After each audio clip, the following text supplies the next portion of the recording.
मैं उसी अक्सा के हवाले से अगर बात करूं, एक दिन जब सलाहुद्दीन अय्यूबी ने उसी मस्जिद अक्सा को फतह किया था और बड़ी हसरत भरी निगाह से देख रहे थे मस्जिद अक्सा को, तो जो दुश्मन इस्लाम कैदी बने थे उन यहूदियों ने कहा था, सलाहुद्दीन क्या देख रहे हो, आज बहुत खुश हो ना कि तुमने बैतुल मुक़द्दस फतह कर लिया। कहने लगे हाँ, आज रब के करम से मैंने इस जमीन को फतह कर लिया है और तुम्हारे जैसे नापाक कब्जे से मैंने इसे निकाल लिया और बड़ा मोहतरम बनाया है। इनमें से अगर एक बंदा दुआ कर दे, बाकी खुशी से आमीन कह दें तो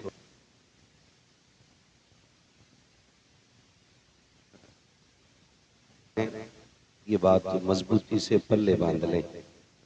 याद रखें, जो उलमा से मोहब्बत करता है या उनकी इज्जत करता है, उनसे लगाव रखता है, अल्लाह उसकी दुनिया में भी लाज रखता है और आखिरत में भी लाज रखता है।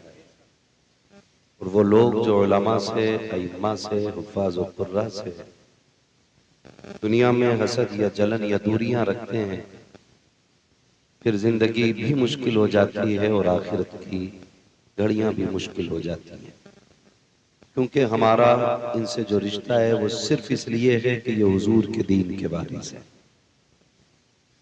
तो सबसे पहली बात तो ये रखें मजबूत कि हमें अपने उलमा का एहतराम करना है। रखेंगे ना इंशाल्लाह, रखेंगे ना इंशाल्लाह। मैं ये नहीं कहूंगा कि आप उसी जज्बे में सुने जिस जज्बे में आपने शादाब बकर को सुना है। भाई ये लोग पढ़ते हैं तो फिर खुद ब खुद लोगों में जज्बा पैदा हो जाता है। अब चूंकि रहे हम लोग, तो हम तो बड़ी कड़वी बात करने वाले लोग हैं। इस दौर में कोई अपने बाप की सुनने तैयार नहीं, हमारी सुन लेते हैं, ये भी बड़ी बात है ना। हमारी सुन लेते हैं, ये भी बड़ी बात है। और हमारी भी इसलिए नहीं सुनते हैं कि हम बंदूक लेके बैठे हैं या हमारी करवट में तमंचा रखा है, हमारी भी सिर्फ इसलिए सुन लेते हैं कि हम भी अपने बाप की नहीं रसूल पाक की बातें किया करते हैं। खुदा सलामत रखे। बच्चा भी नात पढ़ रहा था तो मिंबर शरीफ से एहसान भाई कह रहे थे, बोले शायद ये आपके साथ।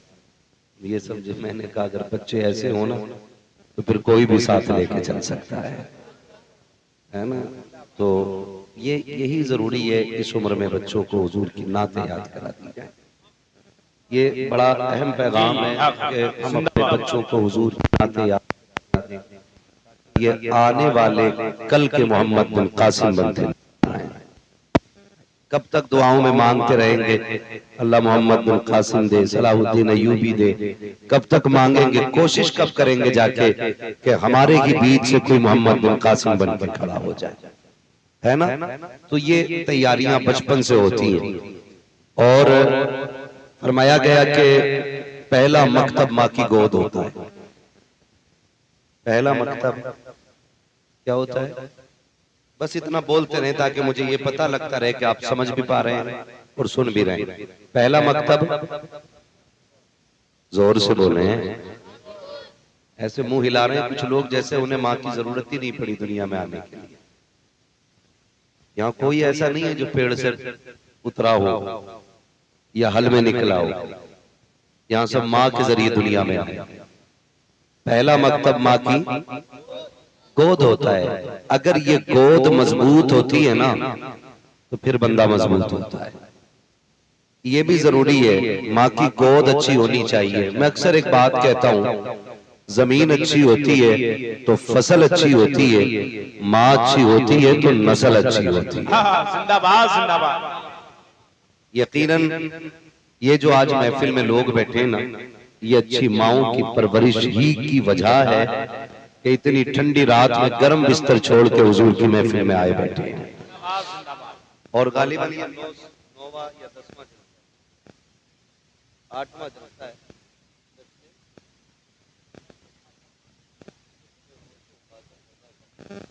माशाअल्लाह, एक महफिल में 3 बुजुर्गों की निस्बत मौजूद है। ये तो महफिल का मसला है और हमारे दिलों में तो सैकड़ों बुजुर्गों की निस्बतें महफूज होती हैं, है ना। अभी हसन भाई नारा लगा रहे थे मलाइका की आवाज से, मन कुंतु मौला अली। तो एक साहब मुझसे कहने लगे, बहुत ज्यादा अली अली नहीं हो रहे हमारी अपनी जमात के आदमी थे। तो मैंने कहा भाई सुनो यार, एक सीधी सी बात है, तसव्वुफ का एक उसूल है कि जो आपके सिलसिले तरीकत के बुजुर्ग हो ना, उन्हें ज्यादा ही याद करना चाहिए। मौलाए कायनात सिलसिले तरीकत में हमारे आते हैं और सिलसिले कादरिया मौलाए कायनात से चल के आता है। तो इसलिए कादरियों पे लाजिम भी है कि वो अली अली कसरत से किया करें। रह गई बात दर्जों की और रुतबे की, मकाम की, तो ये अहले सुन्नत का बिल इत्तेफाक इजमा है कि अफजलुल बशरी बादल अंबिया बित्ताकीक अमीनुल मोमिनीन अबी बकर सिद्दीक। जिंदाबाद जिंदाबाद जिंदाबाद। इससे किसी को इनकार नहीं, इससे किसी को इनकार नहीं है। पहला नंबर हजरत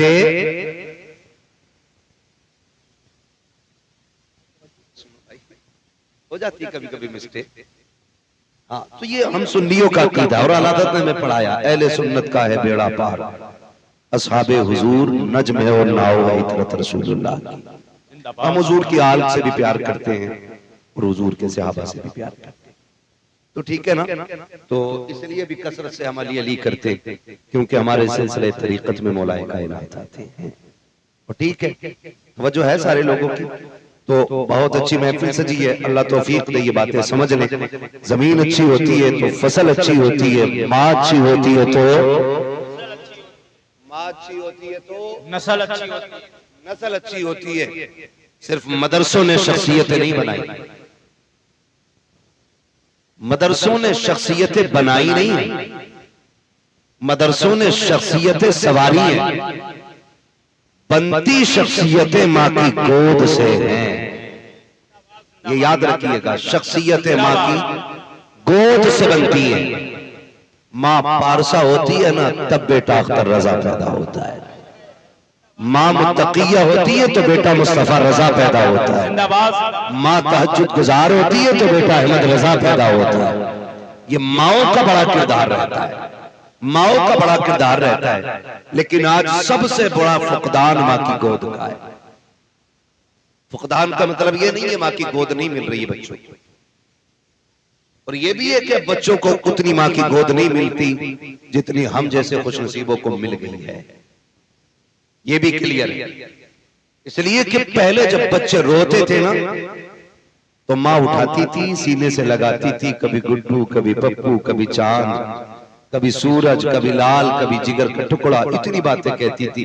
आज बच्चा रोता है ना तो अम्मा टुनटुना बजा के हाथ में देते थे, मोबाइल उठाया और दे दिया। अब जिसे ये तमीज नहीं है क्या, जो नौमौलूद बच्चे होते हैं ना, ये कुदरतन फितरतन उनकी आदत होती है कि वो नई आवाज की तरफ कान लगाते हैं, नई आवाज की तरफ कान लगाते बच्चे और ध्यान देते हैं ये है क्या। जरा सोचो तो सही, जिन बच्चों के हाथ में हमने ना म्यूजिक लगा के मोबाइल दे दिया, क्या वो आने वाले दौर के गजाली बनेंगे, जामी बनेंगे? बोले अगर बेटी है तो क्या राबिया बसरिया बनेगी? नहीं बन सकती ना, क्योंकि हमने बचपन ही में उसके हाथ में म्यूजिक दिया है। वो माएं कितनी अच्छी थी, जब बच्चे रोते थे तो कुरान पढ़ के सुनाया करती थी। दिल के फपोले जल उठे सीने के दाग से, इस घर को आग लग गई घर के चिराग से। आज चूंकि शबे मेराज भी है, बड़ी अजमतों वाली रात है, जिस रात में मेरे नबी ने जमीन से अर्शों का सफर फरमाया है। मैं कुछ बताना चाहता हूं। कुरान कहता सुभान अल्लज़ी असरा बिअब्दिही लैलन मिनल मस्जिदिल हराम इलल मस्जिदिल अक़सा। जी, ये एक सफर है जिसका तज़किरा कुरान ने किया, मस्जिद हराम से मस्जिद अक़सा तक। मैं उसी अक़सा के हवाले से अगर बात करूं, एक दिन जब सलाहुद्दीन अय्यूबी ने उसी मस्जिद अक़सा को फतह किया था और बड़ी हसरत भरी निगाह से देख रहे थे मस्जिद अक़सा को, तो जो दुश्मन इस्लाम कैदी बने थे उन यहूदियों ने कहा था, सलाहुद्दीन क्या देख रहे हो, आज बहुत खुश हो ना कि तुमने बैतुल मुकद्दस फतह कर लिया? कहने लगे हाँ, आज रब के करम से मैंने इस जमीन को फतह कर लिया है और तुम्हारे जैसे नापाक कब्जे से मैंने इसे निकाल लिया है। तो एक यहूदी ने कहा था कुछ दिन की बात है, फिर हमारा ही झंडा इस पे लहराएगा। ये एक यहूदी ने कहा था कुछ दिन की बात है, फिर एक दिन इस पे हमारा ही झंडा लहराएगा।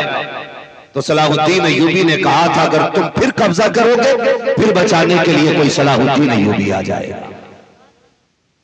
लेकिन रुक के मैं एक बात कहूं, जो बात सलाहुद्दीन अय्यूबी ने इतनी कही ना, आज तुम कब्जा कर लो, आज हमारा कल तुम्हारा, और फिर कोई सलाहुद्दीन आएगा। उसने बड़ी बात कही, उसने कहा सलाहुद्दीन अब कोई सलाहुद्दीन नहीं आएगा। अब तुम कैसे कह सकते हो? उसने कहा अब हम तुम्हारी कौम से वो तहारत और पाकीज़गी छीन लेंगे जिसकी बरकत से अल्लाह गोद में सलाहुद्दीन अय्यूबी बनाता है। ये यहूदी ने बात, और वो अपने मकसद में कामयाब हो चुके हैं काफी हद तक, वो अपने मकसद में कामयाब हो। आप कहेंगे कैसे? आप देखो तो सही, आज पर्दा कितना है, हया कितनी है, मुझे बताओ बुजुर्गों का एहतराम कितना है। पहले जमाने की बूढ़ी आप देख लें, अगर बूढ़ी 70 साल की है, कोई 72 साल का अजनबी बूढ़ा निकले ना, वो खानदान का चचा ही क्यों ना हो, तो वो 70 साल की बूढ़ी भी सर पे चादर डाल के उस बूढ़े का एहतराम करके बताती है ये मेरा बड़ा गुजर के जा रहा है। लेकिन आज गैरत का जनाजा निकल चुका है। खुदा की कसम बूढ़ी नहीं है, बेटियां 18 साल की है, सामने बाप बैठा हुआ है। आज बेटियों के सर पे बाप के सामने दुपट्टा नहीं होता है, चचा गुजर के जाता है, सरों पे दुपट्टे नहीं आते हैं। ये बगैर की नहीं तो क्या है, ये यहूदियों का तरीका नहीं तो क्या है जिसे तुम फैशन कहते हो, ये यहूदियों की स्कीम है जिसे तुम तरक्की कहते हो, ये यहूदियों का दिया हुआ वो जहर है जो हमारी गोदों का तकद्दुस छीन चुका है। खुदा के वास्ते इस जहर से निकलो, इस तरीके को छोड़ो और कनीज़े फातिमा ज़हरा बेटियों को बनाओ। ये दुनिया जितनी ताकत लगा ले, तेरी ही गोद से खुदा सलाहुद्दीन अय्यूबी पैदा हो। नारे तकबीर, नारे रिसालत, मसलके आला हज़रत, जश्न हो ख्वाजा रज़ा कॉन्फ्रेंस, मुफ्ती हम्माद साहब तूला जिंदाबाद जिंदाबाद। बुरा ना मानिएगा, ये कड़वी सच्चाई है। पहले गांव महफूज थे भाई, इसका थोड़ा ईको कम करो, इसे आवाज इतनी दो कि ये आवाज संभाल सके। ये दब रहा जब मैं बोल रहा हूँ, तवज्जो है ना सारे लोगों की। आज पहले ये बवाल सिर्फ शहरों में था, अब गांव में भी आ गया। मैरिज हॉल,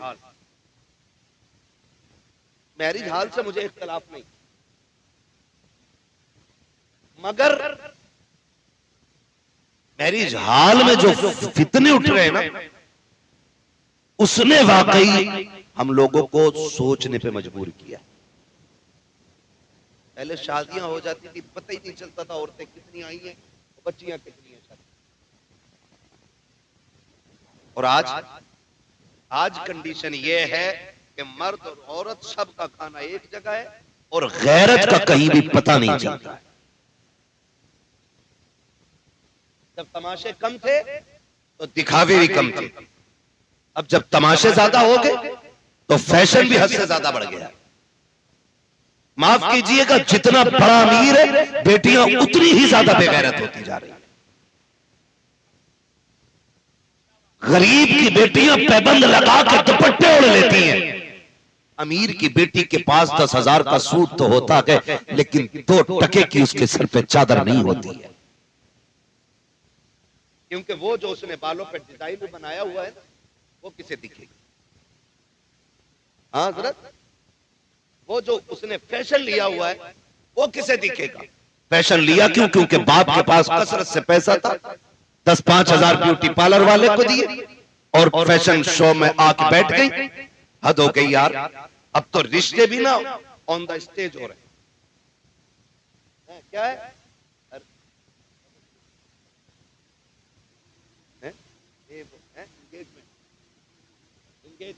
इसमें सगाई, हाँ सगाई ने भी मुसीबत खड़ी कर दी। ये कोई रस्म नहीं थी पहले, लेकिन अब धीरे धीरे ये सारी बढ़ती जा रही है।